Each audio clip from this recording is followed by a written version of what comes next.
Hello,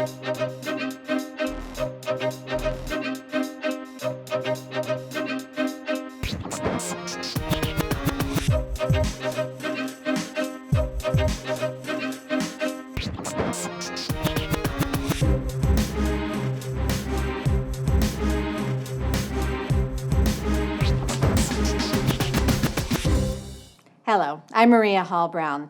Welcome to another edition of Protest and Promise. When we started the series, we actually decided to call it Protest and Unrest, but as time progresses, a lot of promises are being made. Are they being fulfilled?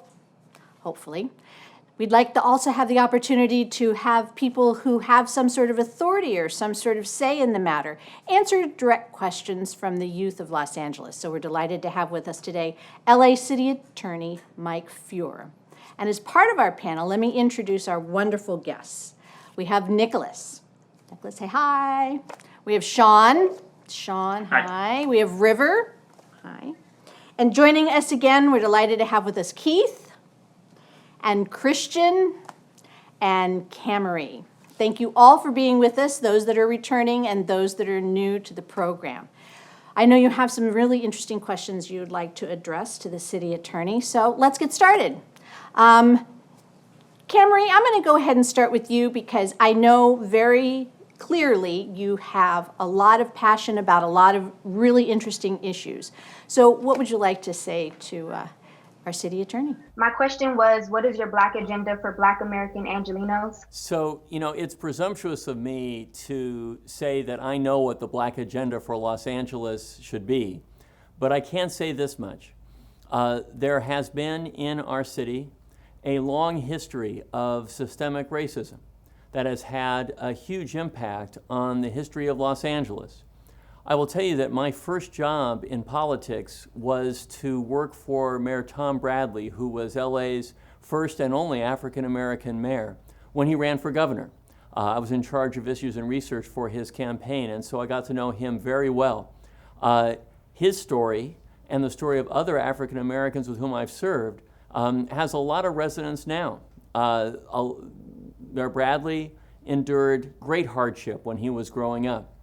Rita Walters, who recently passed away, was a city council colleague of mine.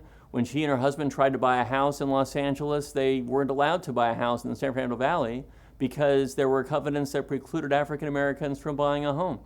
We have a lot of history to overcome here. And of course, that history includes a history of police violence with regard to African Americans. So here's what I'd say. I'd say first, we have to assure that our police department, whose reforms have been helpful but not nearly sufficient, treats everyone with the same degree of respect, and that there is a department which reflects what Los Angeles looks like when it comes to our race and our gender composition here. We need to have investment in communities of color. The African American community has been divested from rather than invested in for too long. We need to assure that education opportunities are equalized. When I was a private attorney, one of the cases I worked on, I spent hundreds of hours on as a volunteer, was the biggest education equity case in the history of the state, where our clients were kids throughout California whose basic claims were, if you're a low-income kid, a kid of color, you are likely to have the least experienced teachers, the worst facilities, and the least access to basic materials like textbooks. So these, looking at education and health and recreation opportunities and jobs and small business and police reform, these are all ingredients in an agenda I think that all of us should support in Los Angeles. Well, I'm going to call on Sean because you almost have sort of a follow-up in regards to... Actually, just one second. Camry, tell me what's wrong with what I said. How would you build on and improve what I said? I don't say nothing wrong, but I think, what is the word you used, presumptuous before? Yeah, because I'm white, so it's important for me to stand. Like you don't have to be. You don't have to be, because I do have information for you that we already need as Black Americans. And even when you speak, I think I would appreciate it just for my community if you not address us as people of color, because we're not crayons. We're specifically like different. You have Latinos, you have Black Americans, you have completely different specific needs. So I think that I would appreciate that. But for Black agenda, if you go to ADOS101.com, you will see their Black agenda for you to look through for things that we need in the Black American community in Los Angeles.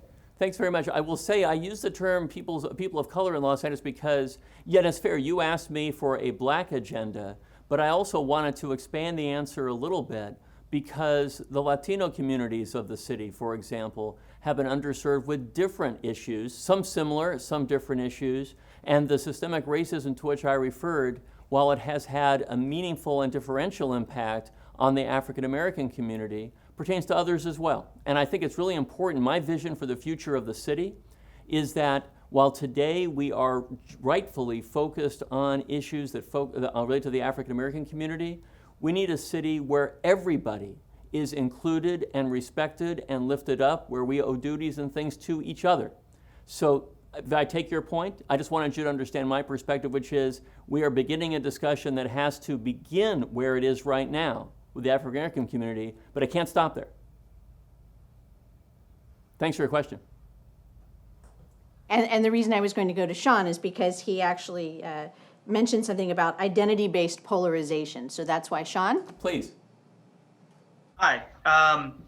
So my question to you was, how would you address the current political climate, which is obviously very polarized on all sides, and a lot of it is identity-based, at least is my understanding.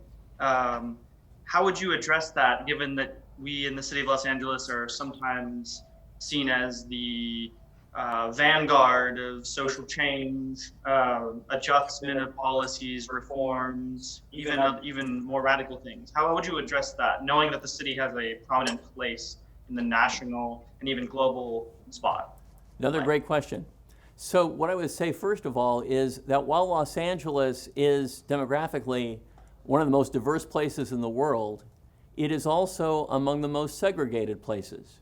And I think, we pretend that the mere fact that we have diverse populations here leads people to interact with each other who have different backgrounds than they do. Doesn't happen as much as it should. Doesn't happen as much as it should because of the way the education system is structured in Los Angeles, where the public schools of Los Angeles are comprised very, very heavily, more than 90%, of kids of color, but the population of the city is almost half white. So we have a situation where from the education system forward, people don't necessarily have an opportunity to learn about each other. I was on the city council about 20 years ago, and one of the programs I started then, this is following the Rodney King incident, about which you're well aware, I created a program called Shoulder to Shoulder with the Human Relations Commission. I talked about Mayor Bradley earlier. One of the things about, and I don't know if you know anything about Tom Bradley, but he ran against a very conservative white political establishment here. He lost his first attempt to become mayor, and then he won. And when he became mayor, he transformed who worked in City Hall, both creating a civil service system from which African American communities here have benefited tremendously because there was little before. It helped create some middle class here for African American people. But he also went beyond that. And my friends who served in his administration said, we learned about each other by working shoulder to shoulder with each other. We didn't just talk in a day of dialogue, we worked together, and in that working toward a common purpose, we learned a lot, and it changed our perspectives. So as a city council member, I thought, let's create that same situation. I wanted to get kids who were old enough to take responsibility for action, but young enough to be impressionable. So we took middle school kids from throughout Los Angeles, different racial and ethnic and gender backgrounds, different economic backgrounds, different geographic backgrounds. These are kids who would never have seen each other. And we brought them together to pursue projects as a team. And I think that model, and I can describe that shoulder-to-shoulder program a little more vividly in 1/2 second, that model, writ large, is one thing that Los Angeles needs right now. We need to have opportunities where people not only listen to each other, but work side by side. We have so many huge challenges here.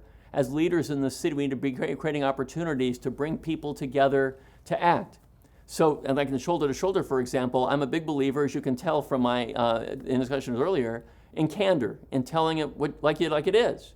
So these kids, their first project was they created these posters you might have seen along street signs that hang from street signs that advertise things. Well, these would side by side, and they looked like this. I remember, this is a long time ago. Remember, one of the posters looked like this. It said, he thought that I was, and it showed an African-American teenager standing like this with a white guy on the other banner. You know, he thought this.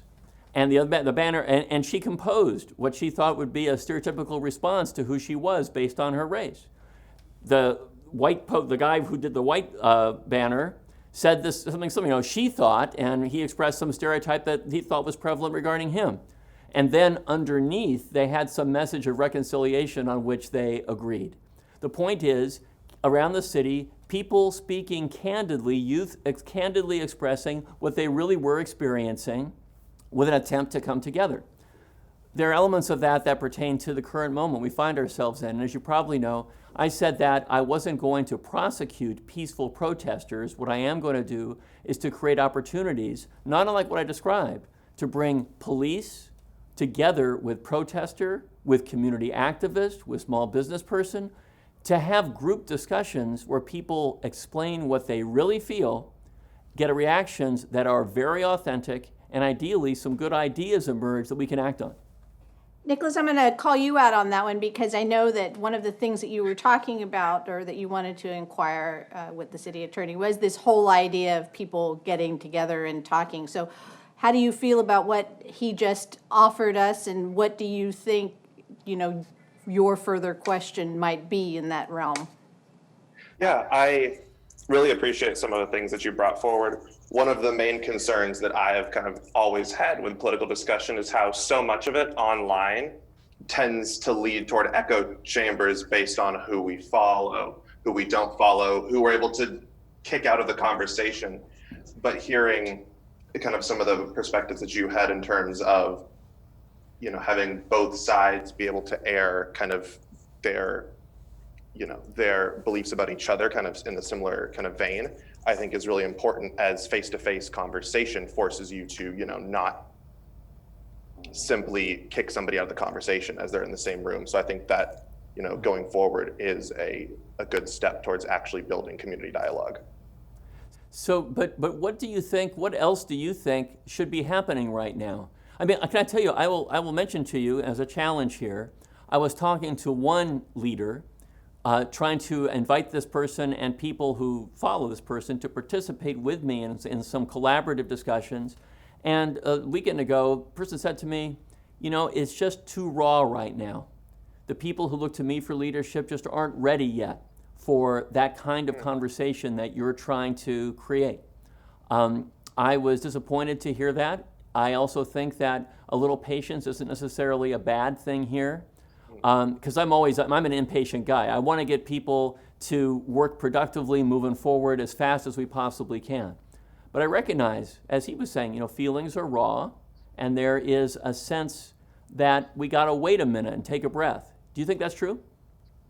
I do think it's true. I have talked to a few, you know, friends of mine on social media that come from kind of a broad spectrum of communities, and kind of they've expressed to me the need to, in a couple of ways, take a step back and kind of educate themselves and process what's going on.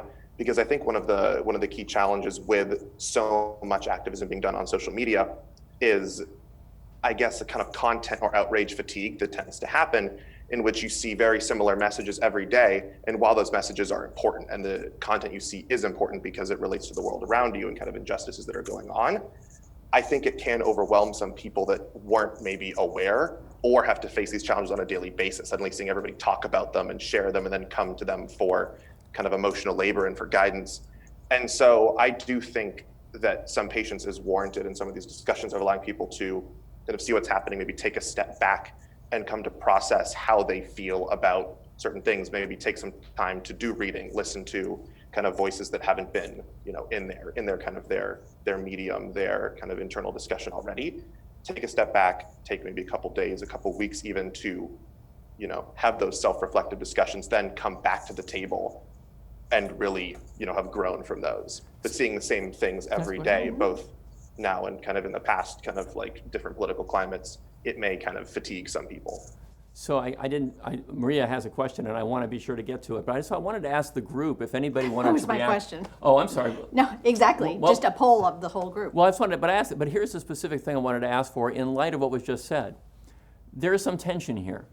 On the one hand, the conversations that I want to facilitate regarding with the protesters and police and business owners and activists and so forth aren't going to happen for a little while. There'll be that space created. The tension is, I also know enough from my experience. One of my first jobs was I used to run a law firm that does free legal work for the poorest people in Los Angeles. For 8 years, we helped 50,000 people who had nothing. They were confronting the most difficult problem they ever had, and they needed a lawyer, and they didn't have a nickel. And so we worked for them to save their house or their health care. So that's what I come to these conversations through. I want to be urgently helping people try to get what they want, what they need. But I know from my experience that moments sometimes, in fact almost always, pass. And the more space we create between the moment of energy and passion and the next step, the more people you lose. You use the word fatigue, it's a great word. People get tired, people get distracted. The pandemic has caused people to have no jobs. That's their priority, want to get a job back. How do we both create the space you've said is needed for people to have constructive discussion and not lose the benefit of the intensity of this moment? What do y'all think? I think Christian has an answer. Christian, what do you think? Well, to start that, I think the youth is a big thing right now, because we're the ones that will have to face this for the next generation and generation on. So to start with that, we must get the youth in places of power, not in terms of like government power, but I'm talking about make it okay for them to want to vote. You know what I mean? Because a lot of times kids aren't given the option or know that things exist. Like you said, when you were talking about the people being taken from where they were and they never saw a person of a different color, you know? So to me, I think we must get the youth involved, whether that be the smallest things such as going into classrooms or even right now, get some people to walk out or protest, but it's not gonna work if we don't have the youth behind it. You know, so as much as, like you said, you want to help and you want to, unify or whatever is going on, I think you understand as much as everyone else is that if we don't have the youth behind us, it's not going to work. The youth right now is run by social media and everyone else sees, and someone's showing them this and everything, you know what I mean? But at the same time, we must understand that how many youth right now are watching this, or how many youth right now are watching politicians? How many youth right now know that council members exist and what they do? Most to none, So we have to educate the youth and get the youth involved. And then we can move on to adults and what we can do past that. Because with adults, they kind of have the power, but then those youth will become adults and they aren't educated as much as you guys are educated. So where I come from, there's very few that are able to explain themselves or have conversations like these. So getting the youth involved is like a huge and big step. So I have, as you can tell, many questions. So let me ask you two. First question. I was a member of the California legislature not long ago, and about 8 years ago or so, some of the voter suppression activities around other states were in high gear. You know what I mean by that? Other states were trying to make it harder, particularly for African Americans, to vote. Georgia would be an example. There are other examples too. So I wrote a law, that's the law today, to create what's called same-day voter registration, particularly because youth tend not to sign up ahead of time, and I wanted to make it really easy for you to vote on election day, even if you hadn't signed up before. It was geared to getting the very person you're talking about to participate. First question for you. What should adults like me be doing that we're not doing to inspire youth like you to vote? Well, I think a very critical piece is it's not always, I think you understand that it's not going to always be what you guys do, but more so what the people around you do as well. So you may be like doing everything in your power, but it's just not clicking because maybe the people around you, maybe you don't have a social media presence, or maybe like you can be out in the streets every day, right? And you can protest every day, you can go out, but how many youth are down there? How many youth? Like, everything is run by social media. Like, I believe his name is Nicholas was saying, social media has become this big thing. So start with social media and then because that's where everything is. Everyone is there. Everyone's home right now, unless they're protesting. And even when they're protesting, they're trying to find other things, to make their mind and run with it. And that too with youth is, you want to make it fun to make it simple as well. Fun and simple. And what I mean by that is also, you don't want to overcomplex things, because not people know about laws, right? Not people are educated in this. So you want to make it simple, make it fun. And what I mean by that is I'm trying to explain it, but it's like, I don't know how, because a lot of youth I know, right? I'm gonna kind of put it disrespect, but a lot of youth I know aren't really intrigued by what's happening right now. They don't even know, some of them don't even know who George Floyd was or what's happening right now. And it's crazy to me. And they're African American themselves, and they're people of color. But at the same time, what's missing, what's lacking is the voice, the youth voice. It's not you, you know what I mean? It's not the adults specifically. I got it. It's getting youth involved. So let me ask the group one more question in the same vein. Mm-hmm. So most of my career, I have spent a lot of work to prevent gun violence. I've written a lot of laws. The NRA and I have been on opposite sides for years. And I've worked with the Parkland kids. You guys all know what Parkland was, right? The shooting in Parkland? Mm-hmm. So the moment came, it was intense. There was some change, not nearly enough, and it passed. Youth were in it. There still are. How do you sustain that level of interest? So one of the things that we'll often do is have these big in-depth conversations, and whether it's like driving to tournaments or to school, we're having these conversations with our parents, whether it's about something like gun control, climate change, or even what's currently going on with the Black Lives Matter movement. And one of the things that has really stood out to me the most is policy and getting children involved with policy. So I have the unique interest in I like looking at legislation. I like looking at legal cases, seeing how does this work, how does this not work. And I think you brought up the issue of gun control specifically. And I think one of the things that would be beneficial is to try and get children involved in this policy. Because one thing that we've seen for years is politicians will often try and kind of do what is most likely to benefit the specific constituents in their own area, whether it's city council members in their districts or U.S. representatives in the areas they're representing. They're trying to do what's specifically best for those areas, when in some cases it's more based on what is best for the nation or the city. And I think one of the ways that we can benefit the most is getting children and youth involved in the actual legislative change.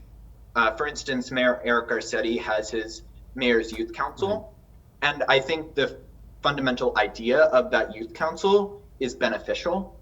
And I think, like you, for instance, mentioned having something similar, I think that can lead to actual change. Part of the reason why we didn't see major gun reforms under the Clinton administration was because there were loopholes that politicians missed out on.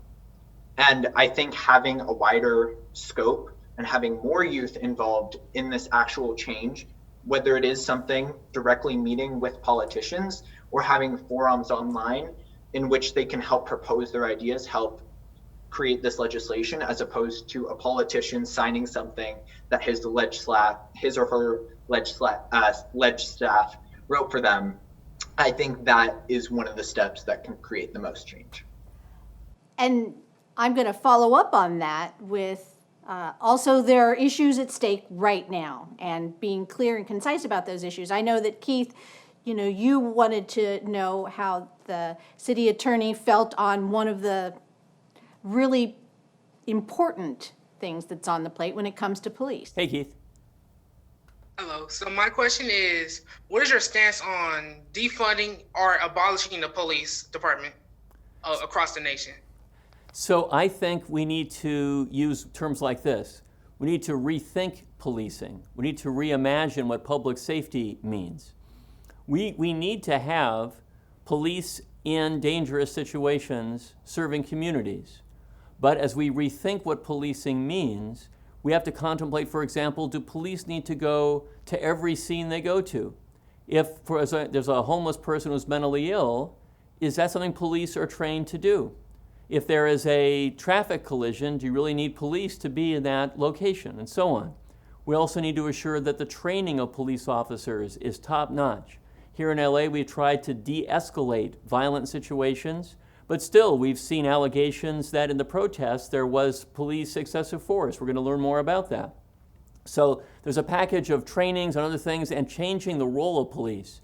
But then I would say, Keith, we need to think about what public safety means. All of us want to be safe, right? Everybody wants safety in their neighborhood. I've always thought that safety is a function not just of police presence, although that's an ingredient. It's a function of, is there health care available? Are there after-school opportunities for kids? What is the education system like? Is it two-tiered? Does everybody have the same access to it? Do people have jobs? On the city council, I push to create jobs for youth in the summertime, for example. What do you think in the community about, and now you can imagine going on, access to basic food. There's a whole bunch of things that create an environment where there's less crime in neighborhoods that have those ingredients. Healthcare, education, jobs, recreation opportunities, and so on, crime is lower. So to me, that's the conversation to have. Investments in all neighborhoods to make sure that everybody has access to those things. But I also think that police, well-trained in a community-based role, are an ingredient too. The executive order, however, this morning made some pretty specific things. How will that trickle down into our The executive order was a weak response from a president who doesn't have any personal understanding of what it's like to be in any of the communities that's adversely affected right now. It's a weak response by a president who has tried to foment division as opposed to create unity in our country. I take that as for what it is. It's a political sop designed to make him check off the box as opposed to something that actually matters. I'm going to take a poll based on what Mike just said. Do you agree in what he just said about? Yeah. All right. So that's very direct, and thank you for that. I think direct is May good. I ask, what was the executive agreement this morning? Yes. So I don't know, remember all the ingredients, but his executive order talks about different training protocols for law enforcement. There's a general discussion now about assuring that officers who are fired for excessive force in one jurisdiction aren't able to easily get rehired in another one. They're fine. It's just not nearly enough. He is not coming close to the provocative conversation that you all are asking me about what should the vision for each American city be? What should we be doing to really elevate opportunities for everybody and assure that response times in one community aren't meaningfully better than they are in another community? And let me just say one last thing, and that is that there was a spate of shootings in South Los Angeles about 3 years ago or so. And I went to a meeting with a bunch of gang intervention guys who mostly are former gang members, maybe currently involved themselves. And one said to me what is obviously true. If the shootings that we were experiencing in this neighborhood were happening in Brentwood, a more affluent area of the city, they wouldn't be happening because the community and politicians and the police wouldn't stand for it. And he was right.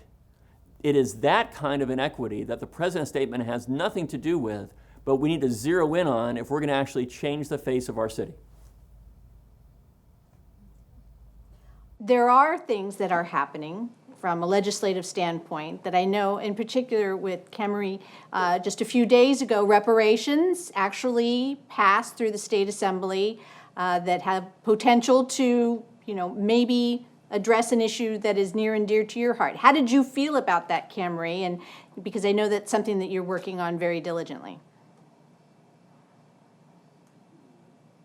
I believe it when I see it, when we get those checks. I'm very passionate about it. So I don't really believe the stuff that's going on because people are tend to lump everybody into it instead of just focusing specifically on African Americans. But I did have a specific question for the city attorney regarding that, and I wanted to know what is your stance on reparations for African American descendants of slavery in the form of cash payments. Yeah, what is your stance on that? So it's not something that I've dealt with in my office. I don't have authority over that right now, but I'll say this much. I think that the discussion needs to center most on the kinds of investments into African American neighborhoods. Because again, in Los Angeles, unfortunately, we are still very segregated, and there are neighborhoods that are principally African American. That we need to be able to have public investment in creating jobs, in job training, in giving small business access to capital, in ensuring the education system doesn't lead some kids to succeed and others to fail. In many neighborhoods of this city, including neighborhoods that are principally African American, the digital divide is huge. You're able to communicate with me by Zoom and stuff. You must know kids who don't have any opportunity to do that, and when they're trying to get educated at home, about 20% of LAUSD kids have no computer and therefore no chance to get educated during the pandemic. So investments in each of those disparities, just to start with, is where the action is for me. And I think would have the most beneficial impact, especially if it's a sustained level of investment, as opposed to a one-year check off the box thing where politicians say, see, I did that once, and go on to something else. As you can tell, a key theme for me, and I hope it is for you too, is that there is activity and passion right now around a lot of things. Your job, our job, is to make that continue and not just have it go away once the TV cameras go away. Oh, no, I'm sorry. I don't think my question was clear enough. Do you support what I just mentioned, or do you not? I'm sorry. By that, do you mean, Cameron, do you mean, do I support individualized cash payments to individual families? For American descendants of slavery. Yes, sir. Yeah. At this point, I would like to have that money devoted. I was trying to answer the question. I think the highest and best use of those scarce dollars is to do the investments I'm talking about in the key institutions that have been the product and a continued systemic racism, as opposed to individual cash payments, which I am not opposed to, but I think the first cut at this should be those investments that I described.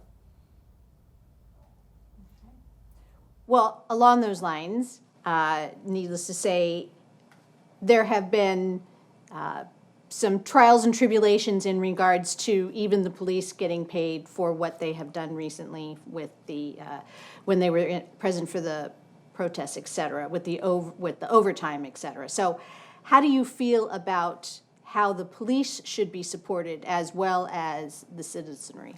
Well, again, I think, I will tell you, when I was first elected to the city council, before most of you were born, which really troubles me, by the way, I went to a community meeting, and a woman stood up and said, I want to describe my experience with the police. And she said, my son was after a football game in high school at a 7-Eleven, and there was a drive-by shooting, and my son was shot.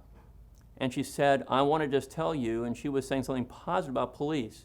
A police officer showed up almost immediately, and there was nothing that could be done for my son who passed away. He held my son so he wouldn't die by himself. Now, you might say that the better use of police would be to prevent that shooting in the first place, and I agree. But her point was to express some feeling that there are human beings behind badges too, and that's right. And so from my standpoint, it's really important for us to do all the trainings we talked about and the refocusing of police resources that we discussed, reimagining public safety and so on.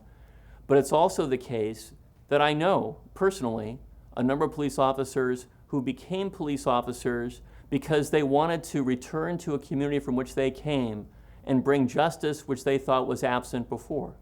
And so I think it's just really important for us to identify what's wrong in a very candid way, but also identify what's right. And the job of all of us around police is to try to elevate the people who are doing the right thing, make them the role models, and marginalize those who do the wrong thing and make sure they never wear a badge again. So my poll question is, how many of you have had a good interaction with a police officer? Okay. All right, that's fair. There was a bit of a hesitation there. How many of you have had a negative interaction with a police officer? All right, so what resonated with you more? I'm going to go ahead and I'm going to ask Keith, what resonated with you more, the good interaction or the negative? I would say the negative one because it made me not really trust the police like that, than a positive one. I used to work with the police when I was in 5th grade, and they kind of asked me a lot of questions about my family because they probably already searched up my name. But it was okay. It was an okay situation, but the negative one really took the trust away from the police that I had. Was the officer with whom you interacted in the bad situation white? One was Caucasian, one was Latino that I think of. I'm not sure of the race. Did you think that the interaction was bad because, did you think that race had something to do with why the interaction was bad? Yes. I feel like people get a better understanding from like someone else if they see somebody just like them instead of somebody a different color or a different creed, basically. Yeah, one of the challenges I think, Marie, that the city faces right now is we need, on my view, to be recruiting more African American and Latino police officers because the department needs to look like the city it serves so that people can feel what Keith is feeling, that someone understands where they're coming from. In this environment, that's a tough challenge, right? Because you have to figure out how to inspire people to join a force that has been severely criticized. What would you guys, if you agree that that's a good thing for the city, what's one thing you think the city could do to inspire candidates who are African American Latino to want to actually join the police force that's been so heavily critiqued? Raise your hand if you think you might have something that you could offer the city attorney. All right, go for it, Nicholas. Sorry, just making sure I was unmuted. I think one of the things that you brought forth earlier in terms of reimagining the kind of roles that police officers take on, I think there is a lot of hesitation from people kind of in a broad spectrum of seeing kind of like what things the police are in charge of, specifically like, are they called, for example, to deal with things with the traffic stops or mental illness, really having a very clear kind of idea of what role like the police in the future have in terms of community kind of protection and support, kind of dealing, as you said previously, with people applying, hoping to kind of have a role in kind of keeping peace and justice going on.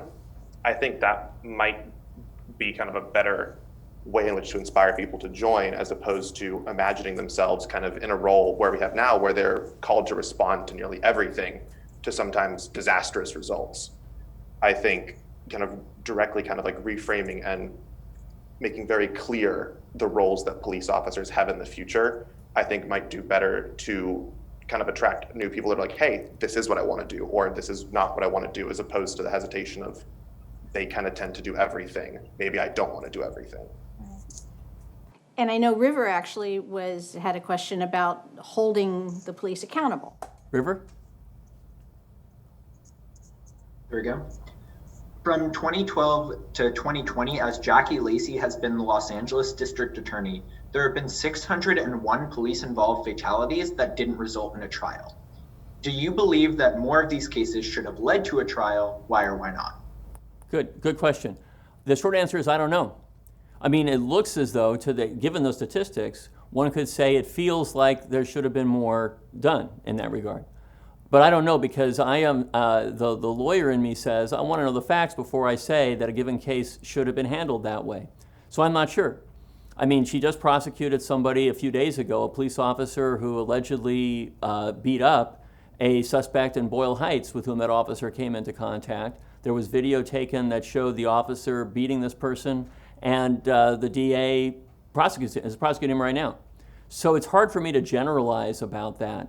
But I can say that I certainly get the point that the appearance of officers engaged in what looks to many people like excessive force with no consequences can be very grave. I mean, I think of some of the most recent shootings elsewhere, where you look at the tape from Atlanta, for example. I don't know if you guys have seen that tape recently. You know, the original conversation between the officer and the gentleman with whom he interacted, very respectful interaction. And that police, remember the guy who ultimately was shot he'd fallen asleep because he was probably drunk in his car at a Wendy's, right? And so they're talking, and what does he say to the officer? He says, I moved my car over here, I have 3 kids at home, can't you just take me home? And the officer, or let me walk home. That is within the discretion of the police officer to say yes. there would have been nothing wrong with the officer saying, of course, because there was no reason to escalate the situation.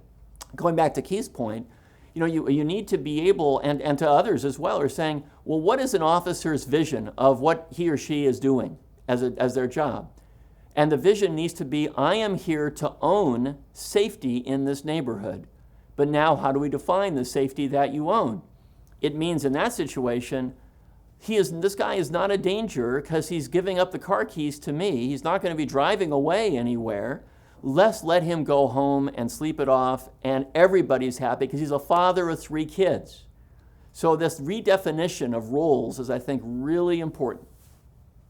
I don't have a question. It's just like a statement. I feel like police officers are abandoning the phrase serve and protect and just inputting policing. They're policing us. They're not serving us. They're not protecting us. Like the situation in Atlanta, they could have gave that man a ride home, or they could have communicated with George Floyd and I think the cashier person to get that solution solved. They're policing. They're not solving the problem. Yeah, so good. You know what? It's interesting you put it that way, Keith, because I actually define my job as finding a way to solve a problem. That is a good way. That's good for public servants to have that view. Police should have that view.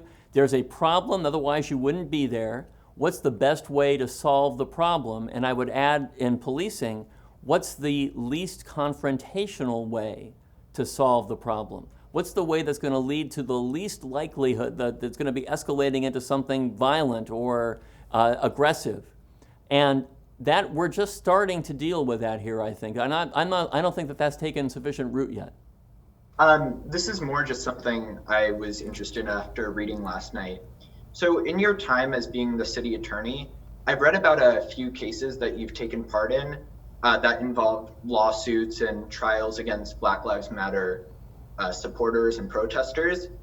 And I'm curious now in 2020, after you said that you wouldn't really do any trials against peaceful protesters, how would you go back now to those cases in 2017 and a couple of others, and how would you reapproach those cases with the standpoint that you have now? Well, I'll tell you, there are I think, a couple matters. And I may not remember each of them individually. We have about 40,000 cases a year that we prosecute, right? But one case, if I remember properly, involved a guy who assaulted a police officer at a police commission hearing. And I don't think that's appropriate behavior to do that. The other case that I can think of, ultimately, it was a very complicated thing. A woman who was very distraught came into the commission and said that she was throwing the ashes of her dead son on the police chief, and dumped ashes that later, it was human ashes that was dumped on the police chief in the middle of the police commission hearing. And there was an allegation that another person, in the course of that, grabbed a police officer to prevent that officer from intervening in that situation. And originally, the police department gave us that case and said, we evaluate each case that we get, and said, we can't have police officers inhibited in their work by people interrupting what they're doing. But then in that situation, another witness came forward and said, no, actually, it wasn't this person who grabbed the officer, it was me who did that. Now, I don't know what the truth of it was, but the standard for me is, would a reasonable jury be likely to convict in a situation? And we chose not to pursue that aspect of that. Another aspect of this discussion has been, and this isn't happening now, but it happened not that long ago, a controversial strategy by some at police commission meetings to, you can get 2 minutes or something to make a speech, to make comments at the microphone, but not to leave at all. And the commission more than once had to go into closed session because they couldn't conduct the meeting at all, which prevented other people from talking. So my basic view is, I'm a huge fan of peacefully expressing your views. I'm a huge fan of articulating in great candor what you want to say in a public forum. I'm also a fan of allowing police officers who are engaged in their work not to be interfered with or assaulted or pushed as they're doing their job too. A lot of fine balances to strike. So that's what I think. I hope that that's helpful. But I will say that the current situation that we're facing is very different from those cases as I remember them. Recently, the process of indemnification has come up in my conversation circles, where essentially we've heard that officers who are told that they're acting, while on the job as police officers, nonetheless are not held accountable for individual damages they might have been responsible for while being officers. And I get that that's a difficult situation, because to hold the department accountable is ultimately to hold the city accountable, and therefore an independent and innocent actors such as taxpayers, and of course that harms the budget in other ways. But how do we how do we broach that problem of allowing officers to kind of get away in certain cases from and be indemnified when they have created bona fide issues by their actions? And this is an example, I think. Yeah, so in one of the challenges for me in my office, I have many jobs. I sue bad guys when they rip off consumers. I try to create environmental justice in neighborhoods. We prosecute, but I'm trying to change the criminal justice system so that it isn't as punitive and instead turns around the lives of people who commit offenses, a whole bunch of things. Another part of my job as city attorney is to defend the city when the city is sued. So these issues come up, right? Because my client, in my job as I have it, my client includes the police department. So unlike, say, the DA, who doesn't have that role and could be prosecuting a police officer, I can't do that. I actually work for the city, right? So when an officer has handled something in a way that is found to be, the term is, in the course and scope of their job, it was a dangerous situation, it was in policy, that's a term of art, to do what they've done, and yet somebody got hurt, the city defends those cases and tries to prevent taxpayer money from being spent on the case. By contrast, there are some situations that I've heard about, and as a city council member I dealt with this, where the officer's actions were found outside the course and scope or out of policy. And then, so you know, when it comes to damages to punish, called punitive damages, the law in California is then the city council has to vote to cover the guy's expenses or not. It doesn't just automatically happen that way. That basic separation between policing as a dangerous job, sometimes bad things happen, the officer did her best or his best, and therefore that person doesn't have any financial accountability. I support an approach where the world looks that way. But when the officer goes beyond policy, for example, I also support the fact, I haven't always voted to pay punitive damages, for example, because I felt as though that wasn't right, that someone did something really wrong. So it's a very case-specific thing, and in the bullseye of one facet of 1,000 things we do in my office. All right. Well, there's literally no way to put a bow on this, because this is an ongoing conversation that needs to be, multiple subjects need to be addressed. But I truly want to thank all of you for your candor, for your courage, and for your incredibly interesting questions. So thank you all for joining us. Thank you, City Attorney Mike Feuer. This team has a future in either law or broadcasting or politics or community activism, one of those things. Good luck. I think you just named all of them. Yeah, but really, good luck to each of you. I really appreciate the dialogue, and you have a tremendous amount to contribute to what's happening right now. I hope you stay with it. All right, thank you.